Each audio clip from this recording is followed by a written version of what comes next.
Vous le savez bien, le verdict est tombé ce samedi. Les auteurs de violences au stade des Martyrs de la Pentecôte lors de la clôture du Ramadan connaissent leur sort. Sur les 41 prévenus, 31 ont été condamnés, dont 29 à la peine capitale et 2 à 5 ans de servitude pénale principale. La Cour s'est déclarée incompétente pour statuer sur les cas des 4 mineurs. Ils ont été renvoyés au tribunal pour enfants.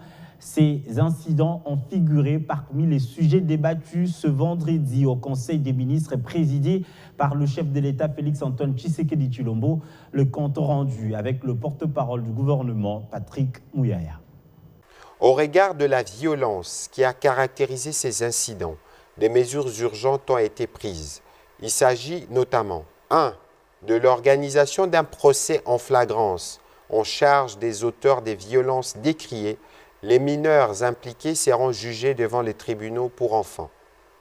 2. De la suspension de l'administrateur général du stade de Martyrs de la Pentecôte pour sa responsabilité dans la double perception des frais d'occupation du stade par les deux camps antagonistes au même endroit et au même moment. 3. De la poursuite des investigations pour déceler toutes les éventuelles complicités. La ministre de la Justice a été en outre chargée de proposer au gouvernement de la République des mesures à l'encontre de ces deux comités antagonistes et dont les divergences sont l'élément déclencheur de ces drames.